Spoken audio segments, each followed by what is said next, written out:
अवधूत चिंतन श्री गुरुदेव दत्त श्री स्वामी समर्थ तुमच्या सगळ्यांचं मी आपल्या चॅनलमध्ये खूप खूप मनापासून स्वागत करते.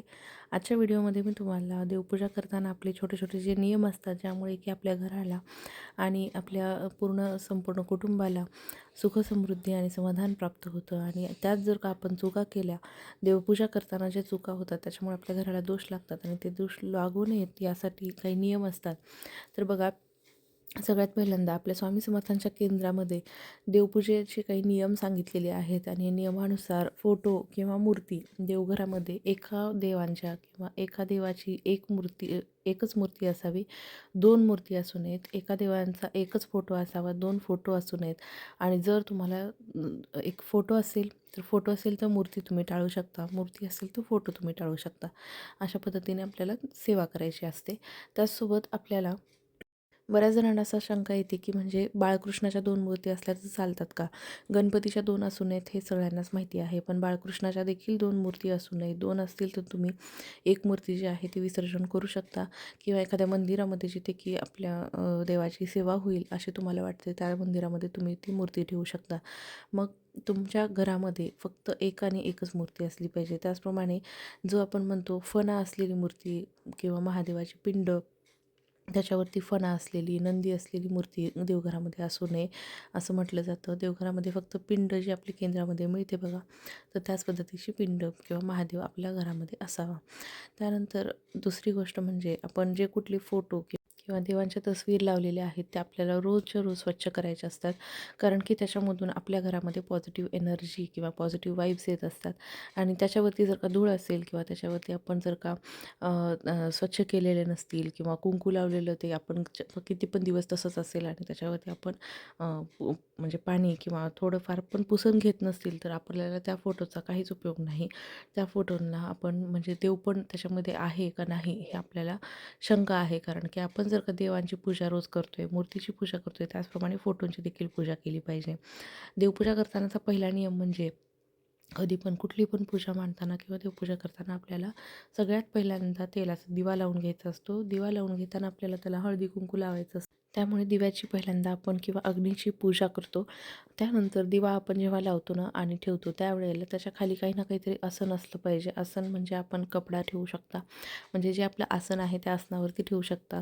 किंवा आपण जर का तुम्ही वाटीमध्ये वगैरे ठेवणार असाल, बरेच जण तेल खाली येतं किंवा तेल खाली खाली पडण्याची शक्यता असते म्हणून ताट किंवा छोटी प्लेट किंवा वाटी असं ठेवतात.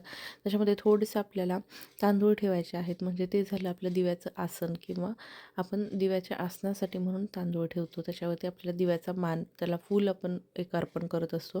त्याच्यामुळे आपल्याला दिव्याची पूजा होते किंवा अग्नीची पूजा होते. अग्नीची पूजा झाल्याच्या नंतर आपल्याला सगळ्यात पहिल्यांदा आपल्याला देवांच्या मूर्तींची पूजा करून घ्यायची असते. आणि त्याच्यानंतर आपल्याला जे काही देवघरामधले आपण भांडी असतील, म्हणजे समजा घंटी असेल किंवा शंख असेल किंवा शंखाचं जे स्टँड असतं ते किंवा जे आपण पाणी ठेवण्यासाठी जे जे भांडं ठेवतो हे सगळे आपल्याला नंतर धुवायचे असतात किंवा ते सेपरेट धुवायचे असतात. देवांच्याच पाण्यामध्ये किंवा देवाच्याच आंघोळीच्या पाण्यामध्ये ते सगळं धुवायचं नाही आपल्याला कधीही. त्याच्यानंतर आपण जेव्हा देवपूजा करतो ना, पहिल्यांदा सुरुवात आपल्याला गणपती बाप्पांपासून सुरुवात करायची असते. कुठलीही पूजा किंवा आपण जे मांडतो ते गणपतीपासून सुरुवात करतो. तर गणपती बाप्पांची पूजा मांडताना आपण किंवा अभिषेक करताना गणपती अथर्वशीर्षाचं पठण करायचं असतं. किंवा तुम्हाला गणपती अथर्वशीर्ष पाठ नसेल, नित्यसेवेच्या केंद्राच्या पुस्तकात दिलेलं आहे. किंवा गणपती स्तोत्र म्हणू शकता तुम्ही. गणपती स्तोत्रही येत नसेल, ओम गण गणपती नमः, ओम गण गणपती नमः असं म्हणत म्हणत अभिषेक करायचा आहे. फक्त साधी भोळी पूजा जशी आपल्याला आपल्या स्वइच्छेनुसार करायची असते, पण फक्त आपल्याला नामस्मरण करायचं असतं. देव फक्त आपल्या नामस्मरणाशी भुकेले आहेत, बाकी देवांना काहीही नको आहे. आता मी इथे पंचामृत म्हणजेच दही, थोडंसं दूध, त्याच्यानंतर मध घातलेलं आहे, थोडंसं तूप आणि साखर घातलेली आहे. तर असं पंचामृत मी तयार केलेलं आहे. याच्यामध्ये केळी वगैरे मी टाकलेलं नाही आहे. तर तर हे असं पंचामृताने मी देवांना आंघोळ घालते आहे. सुरुवातीला मी आता गणपती बाप्पांना आंघोळ घालून घेतली आहे आणि लगेच त्यांना मी आसनावरती ठेवते आहे. साष्टांग म्हणे माझे गौरी उतरा विनायका भक्तीने स्मरता नित्य आयु कामार्थ साधते. प्रथम नाम वक्रतुंड च एकदंत द्वितीयकम तृतीय कृष्ण पिंगाक्ष गजवक्रम चतुर्थकम लंबोदरम पंचम च षष्ठम विकटमेव च सप्तमं विघ्नराजेंद्रम धूम्रवर्णपतथाष्टकम नवमं बालचंद्रम च दशमं तु विनायकम एकादशं गणपती द्वादशं तु गजाननं द्वादशेतानि नामानि त्रिसंध्यं य पठे नरः न च विघ्नभयं तस्य सर्वसिद्धिं करप्रभो विद्यार्थी लभते विद्या धनार्थी लभते धनं पुत्रार्थी लभते पुत्राणं मोक्षार्थी लभते गतिं जपेत गणपती स्तोत्र षड्भिमार संफलं लभेत संवत्सरेण सिद्धिं च लभते नाथ संशयः अष्टभ्य ब्राह्मणे विश्वलिखित्वा ह्य समर्पयेत तस्य विद्यावै सर्व गणेशस्य प्रसादतः इति श्री नारदपुराणे संकटनाशनं श्री गणपती स्तोत्र संपूर्णम्.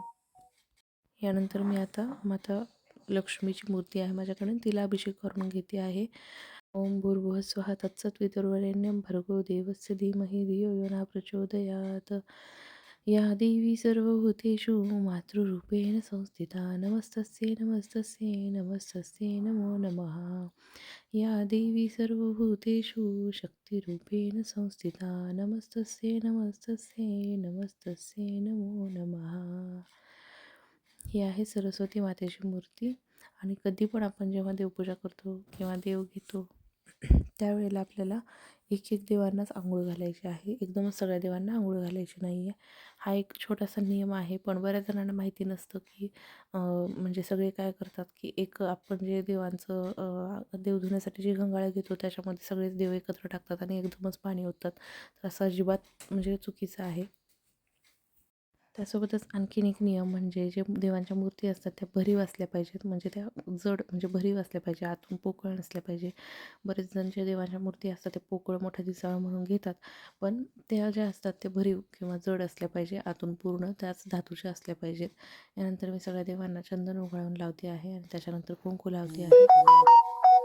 चंदन, अत्तर, धूप, दीप, नैवेद्य, गंध, अष्टगंध हे सगळ्या देवांना गोष्टी प्रिय आहेत आणि रोजच्या रोज हे आपल्या हातून झाल्याच पाहिजे. असं म्हटलं जातं की आपण जेव्हा देवांची पूजा करत नाही किंवा देवपूजा ज्या घरामध्ये होत नाही तो संसार किंवा ते घर जे असतं ना ते पशुप्रमाणे संसार असतो, त्यांचा पशुतुल्य असतो. आणि ज्या घरामध्ये देवपूजा ही रोज केली जाते किंवा रोज देवांचं नामस्मरण केलं जातं, भले तुम्ही पोथी पारायण नका करू पण देवपूजा करणं खूप महत्त्वाचं आहे. देवपूजा केल्याच्या नंतर जे त्या घरामध्ये लक्ष्मीनारायणाचा संसार असतो किंवा लक्ष्मीनारायणाचा संसार असल्यासारखं तो भासतो.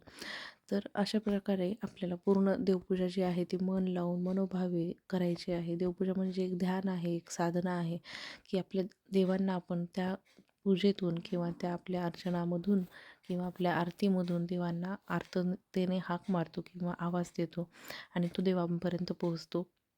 तर त्यासाठी आपल्याला जी देवपूजा आहे ती न कुणाला बोलता आणि कधीही मौन धारण करून करायची नाही. म्हणजे दुसऱ्यांना बोलायचं नाही, परंतु देवांना बोलायचं आहे, देवांचं नामस्मरण करायचे आहे, देवांचा जप करायचा आहे, देवांनाच फक्त आपल्याला हाक मारायची आहे आणि त्यांच्याच पूर्ण म्हणजे देवाच्याच विश्वामध्ये आपल्याला तल्लीन व्हायचं आहे. बाकी कुठल्याही गोष्टीचा मनातून विचार करायचा नाही किंवा दुसऱ्या कुणालाही इतर व्यक्तींना बोलत फोनवर बोलत असं कधीही देवपूजा करायची नाही. याच्यानंतर मी आता सगळ्यांना जे मी गळ्यातले आहेत ते घालून घेते आहे. आणखीन एक गोष्ट म्हणजे जे आपण देवांना आंघोळ घातलेलं पाणी असतं ते आपण कधीही तुळशीला द्यायचं नसतं, कारण की ते आपलं उष्ट पाणी आहे, म्हणजे देवांनी आंघोळ केलेलं आहे आणि ते पाणी तुळशीला जमत नाही किंवा ते पाणी घालायचं नसतं.